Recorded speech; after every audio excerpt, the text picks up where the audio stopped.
Hello, and welcome back to All the Gear Some Idea. So I don't know what's going on. The video I'm going to release before this one, or hopefully release before this one, would have been quite a long video. That was quite an important video that probably didn't pan out how exactly I wanted it to. So it now runs, did today anyway, really well. No splutter at 4K, it revved like a canary. That was a lot of carb work, a lot of messing around with measurements for the floats. The airbox now fits correctly, which it wasn't doing before. I was bought a new trim for that because it was all bowed. New fuel pump, new fuel lines. And you probably noticed this thing hanging down here is a makeshift fuel tank. It is clean, it's been cleaned out, and the bike runs really well like that.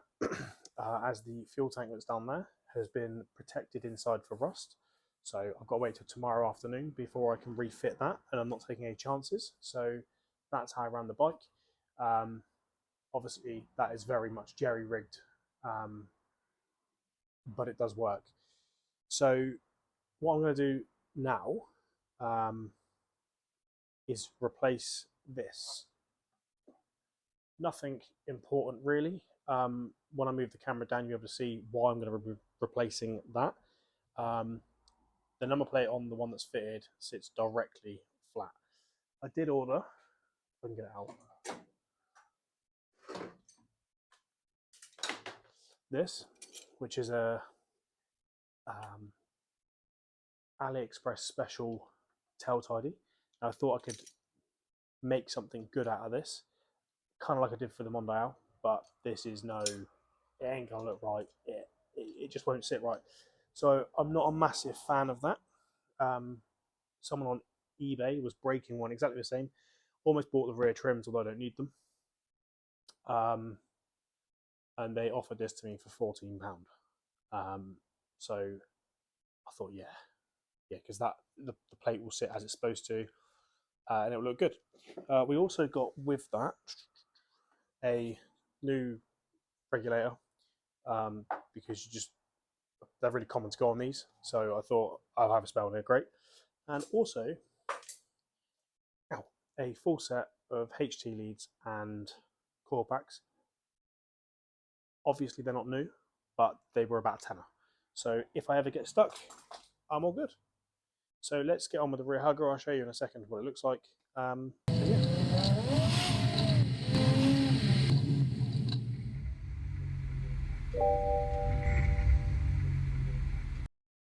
Okay, so you'll be able to see at the moment as that sits. It's been cut down. So this is what the proper one should look like. So someone's put these up here, so I'm going to take them screws out and take that off because it doesn't need that there anymore. That's what it should look like. So what somebody has done is taken this reflector off, cut it across there, all the way along, up here, just literally left this trim on the bottom of it. So when this number plate is fitted, it is completely flat, where it's supposed to be an angle. So I thought it would make it look better by fitting the proper bit back to it again, rather than having it dead straight. I just didn't like the look of it.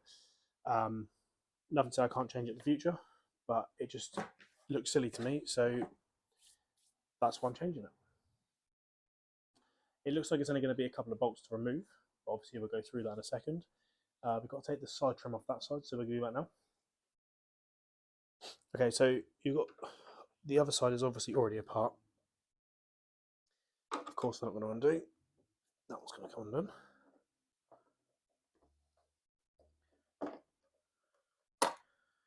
Just a Phillips head there.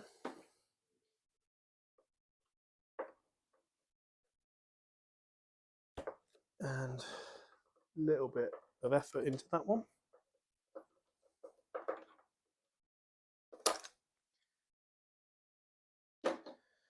And then down here on my one, it's a 4mm Allen key. Now obviously there is a video, whether it's been edited I don't know, I can't remember, of changing these bolts. In mine it's a 4mm anyway, and I didn't realise this little hole here is to be able to check your coolant level, supposedly. Or is it your brake reservoir? It might be your brake reservoir.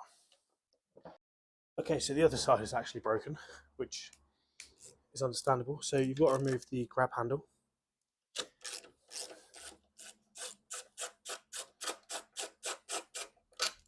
Which is one screw,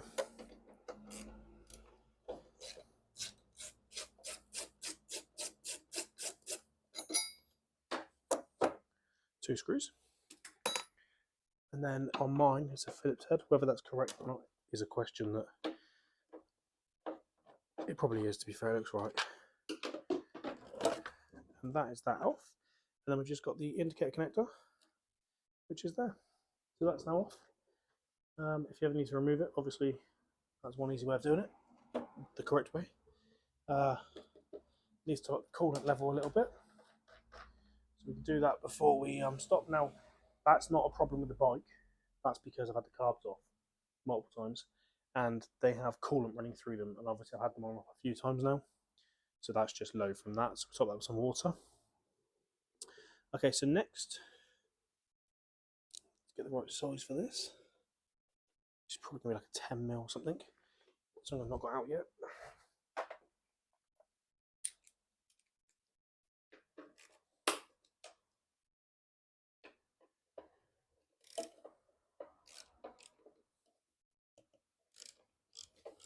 Yep, so it's a 10mm.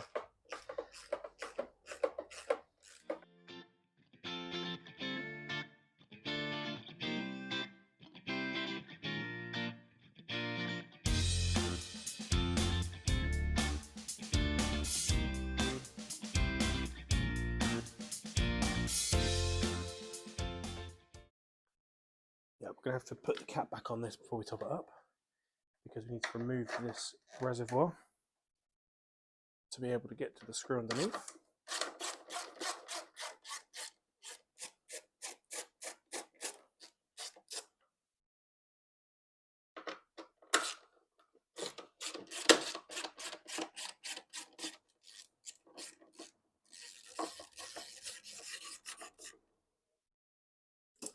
And that should fall out of the way like so. Yeah, so it's 10mm, just be silly.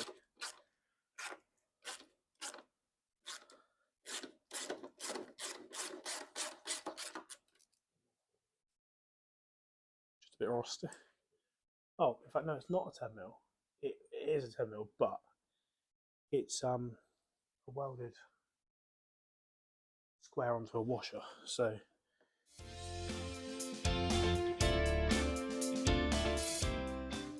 but now it drops out. So there you have it. So you remove it.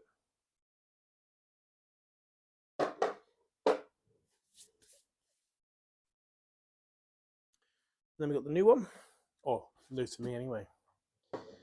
Slide that back up here.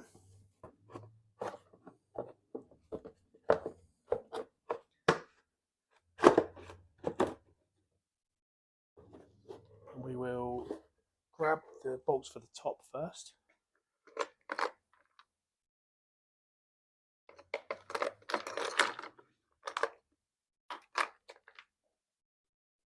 And we'll start those so it holds it in place.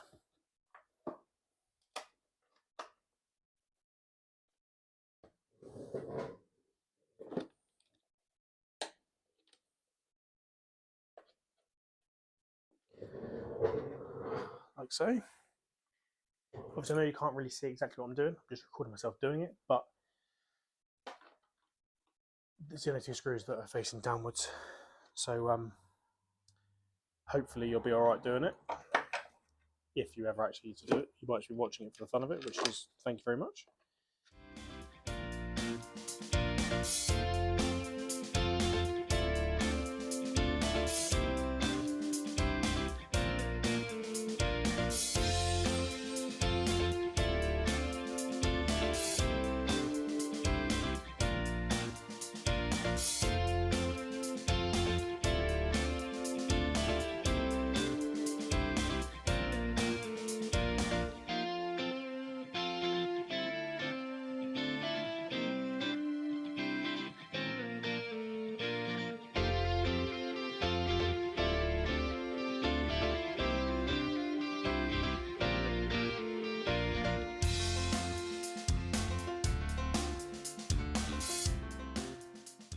So as you can see, it's now got the proper hanger on there, which means the number plates sit there, absolutely lovely, as it's supposed to.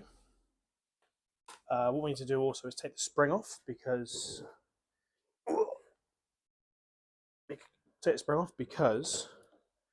we've got a feeling there's a problem with it, or it needs to be adjusted, but it's a bit seized. So I was going to do it in a minute, but I don't know. Nice.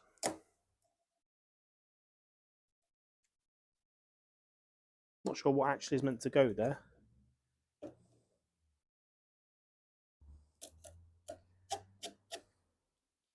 I have to have a look at a bike online and see what is meant to go there, but I know that that is much better than it's supposed to be.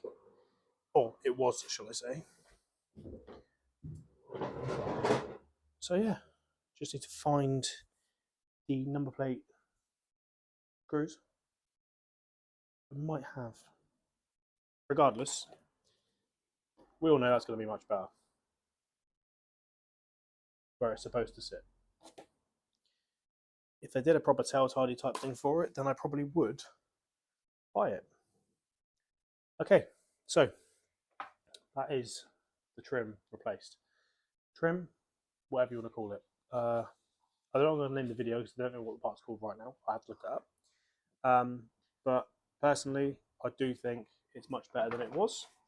I just need to sit on the bike and make sure this doesn't touch because, like I say, we might have a problem with the spring. But I'm tempted to take it off and have a little look. So, as always, thank you for watching. Thank you for watching. But don't forget, like, subscribe. There will be more stuff coming out about this. There'll probably less stuff about the Mondale HB125, as it will be getting sold. Although I look at it and I really like the style of the bike and everything, and I'd love to keep it. It's just, what's the point when it's you want something that's a bit quicker? So yeah, sorry to the people that subscribe for the 125. I'd love to keep it just to do videos on it, but time's come, I think. Sooner or later, it's got to go. Most of the buy it for a 125. Sidetracked again. Yeah. Thanks for watching. Don't forget to like, subscribe. And there'll be a few more videos coming about this. We've got a video to do on a Triumph bobber. Something to do with a misfire when it's hot. There's a kit we've got to fit to that. An R6 rear chain sprocket and front wheel bearings, which the R6 may have been on the channel on a short or something. Nice looking bike. Bobber's a nice looking bike too. I've got the oldest and probably the slowest of all of them, but need to start somewhere. So this is it. Hopefully have this for about a year and then maybe move on to something else. Keep seeing what's out there.